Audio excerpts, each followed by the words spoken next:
Olá, meus amigos. Hoje é dia 4 de abril, né, de 2020 e nesse final de semana está acontecendo a Conferência Geral, né, de Igreja de Jesus Cristo dos Santos dos Últimos Dias. Uma conferência em que tem algo diferente, né, não está aberta ao público, está sendo transmitida via satélite.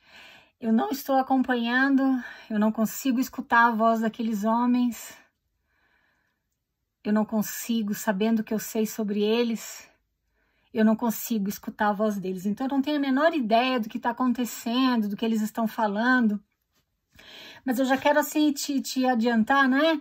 Você que é membro da igreja, ativo, e gosta, e respeita, e acredita, é melhor você assistir a tua conferência, porque esse canal aqui é para pessoas como esse nosso amigo aqui, cuja história nós vamos conhecer hoje, tá? Então, porque tem milhares de pessoas que se sentem exatamente como ele, mas tem que sentar e ficar escutando aquela conferência, aquele monotom, né, daquelas pessoas falando só o que é de interesse que você escute, o que é interesse deles que você escute, e é difícil de engolir muitas vezes, né, eu sei disso. Então tá, ele começa a história dele falando o seguinte: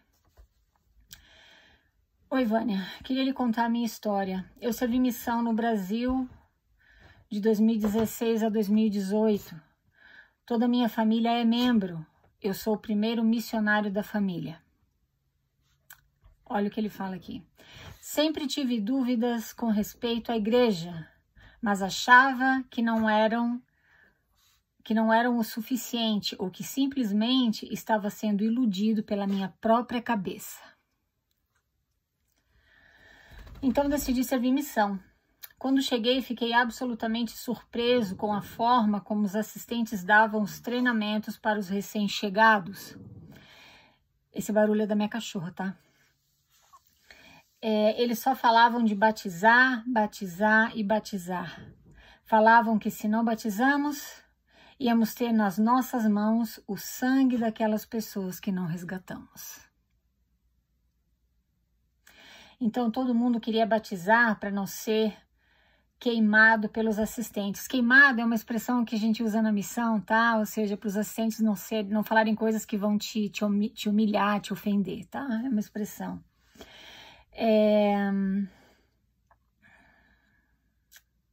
Tá. E também para não carregar com culpa nos últimos dias. Porque eles falam, né, que se você não batiza, você é responsável, né, por aquelas pessoas que você não batizou. É uma coisa horrorosa. Era muito louco esse tempo. Colocavam metas absurdas de 2 batismos por semana e nos cobravam sempre por isso. As sisters eram as que mais sofriam. Elas choravam muito, me ligando, pedindo ajuda para batizar. Ele foi LZ, tá? Por um tempo na missão dele, por isso que elas ligavam para ele. Só queriam saber era de números, nada mais. Como LZ, eu sempre viajava para assistir aos treinamentos do presidente e companhia. Mostravam na tela gigante os números de todos para causar mudanças. Bom, acho que todos que serviram missão sabem o que se sente. Sabe mesmo. Também não sei como funciona o assunto da revelação. Encontrei de tudo na missão. Pessoas que tinham habilidades para enganar os pesquisadores, os manipulavam para ir um só domingo e batizar no próximo. Conheci missionários que eram pegos se masturbando, que beijavam, isso é contra as regras, tá, da missão. Até que tinham sexo e assistiam pornografia em celulares que eles mesmos compravam. E dias depois, eram chamados, depois da entrevista com o presidente, como LD ou LZ. Ou seja, esses rapazes, né, esses jovens missionários estavam quebrando regras da missão e mesmo assim eram chamados como líderes de distrito ou líderes de zona. Então ele está questionando aqui a coisa da revelação, que a gente sabe muito bem que não existe, né? Então tá. Só pagavam de bonzinhos para sisters e para o presidente, mas na verdade todos os elders sabiam quem era quem. Quase no final da minha missão, comecei a duvidar da igreja e da sua história. Nunca entendi completamente o livro de Mórmon, nem tinha um testemunho, até que comecei a pesquisar na internet no Pidey. Baixava os vídeos no meu cartão de memória sobre o mormonismo e depois os assistia quando voltava para casa. Nesse tempo tinha um companheiro muito legal, que trabalhamos muito, mas também curtíamos da boa forma, ou seja, escutar música, etc. A cada semana me sentia enganado, chateado, até com nojo da igreja. Tinha vontade de chutar o balde e voltar para casa, mas sabia o que ia acontecer se fizesse isso. Ia ser a ovelha negra, o rejeitado, o rebelde, e por isso decidi ficar até o final e relaxar. Tava nem aí para os batismos. Pagava de triste para os LZs, para o presidente, eles dizendo que nada estava dando certo, que não sabia o que acontecia, que eu estava dando o melhor de mim, mas que estava tudo muito difícil. Nunca pensei agir desse jeito na minha vida. Só queria saber o que eles sentiam enganando a todos e se achando os melhores. O presidente terminou a missão, os assistentes foram para casa e a maioria que tinha aquela mentalidade foi embora com honra. Acho que não aprenderam nada, que tudo é conto de fadas. Mas também conheci as melhores pessoas do mundo que tristemente são enganadas, mas têm medo de sair. Um dia veio nos visitar o conselheiro da região Brasil para dar palestras e entrevistar alguns missionários que tinham problemas. Missionários que têm problemas são aqueles que não estão cumprindo com as regras da missão e tendo aquele sorriso no rosto, aquela energia toda que eles esperam de você. Esses são considerados missionários com problemas. Tem rótulo para tudo na igreja. Tudo. Ao final, ele deu tempo para os missionários fazerem perguntas e todos babavam o ovo, perguntando sobre como ele fazia para ter uma família tão unida. Eu, cansado e sendo mais experiente, já perto de voltar para casa, lhe perguntei: como o senhor sabe que o livro de Mórmon realmente é verdadeiro? Ele respondeu de uma forma tão grossa, dizendo: ah, Elder, isso todo mundo sabe. Tem o convite ali no livro, é muito fácil. Mas se expressou com cara fechada demais, como se tudo estava errado, como se eu queria lhe desrespeitar, e todos os missionários perceberam aquela forma de responder tão esquisita de uma autoridade. Voltei para casa e não estou indo para a igreja. Meus pais não me entendem, acham que é uma fase que passam todos os missionários, porque um amigo da igreja lhes disse isso. Que o inimigo luta comigo, inimigo aqui é Satanás, tá? Mormonês. Que o inimigo luta comigo pelo que eu fiz na missão, batizei mais de 100. A maioria dos élderes que conheci estão afastados, muitos entraram em depressão, outros nem sei da vida deles, nem fotos vejo deles. Alguns me ligam ainda me dizendo que não conseguem desacreditar. Eu, Vânia, sinceramente não sei o que fazer. Às vezes tenho vontade de me jogar de uma ponte e ver o que acontece depois. É tudo muito confuso, já que se é verdadeira a igreja, estou ferrado por tudo que eu pensei e falei para minha família. A decepção é grande. Eu queria ser igual aos outros membros, de ter fé absoluta e nem me importar pela história da igreja, que está toda manchada, mas não consigo. Todos os domingos, meus pais me convidam para ir à igreja e eu amo eles com todo o meu coração. E sei que eles querem o melhor para mim. Acho que voltaria para a igreja só para vê-los contentes, ainda que não me sinta confortável e me traga pensamentos negativos. Querido, eu quero te agradecer muito por abrir teu coração com a gente nesse e-mail, nessa história.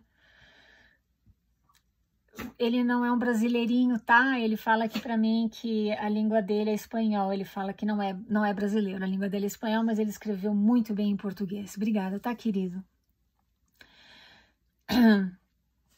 Eu quero te falar o seguinte. Conhecimento, ele é poder, mas ele também, você paga um preço muito alto pelo conhecimento, tá? Eu vi uma meme, eu acho, no Facebook, outro dia, que falava assim que quem come do fruto do... Alguma coisa nesses termos, tá? Quem come do fruto do conhecimento sempre é expulso de algum paraíso. Isso é verdade, pode ser só uma meme, mas existe muita verdade atrelada a isso, tá? Por exemplo, os teus pais, eles não conhecem a igreja que eles frequentam, eles não conhecem Joseph Smith, eles não conhecem do que o livro de Mormon realmente se trata, eles não sabem que existe um DNA, um estudo de DNA que comprova que o livro de Mormon efetivamente não é baseado em fatos históricos. Então, teus pais, é claro que eles querem o melhor para você, mas você precisa entender que eles não têm o conhecimento que você pode ter. Você já tem um senso crítico diferente dos teus pais, porque na missão você começou a abrir os olhos, você fez uma pergunta para o presidente que não se faz.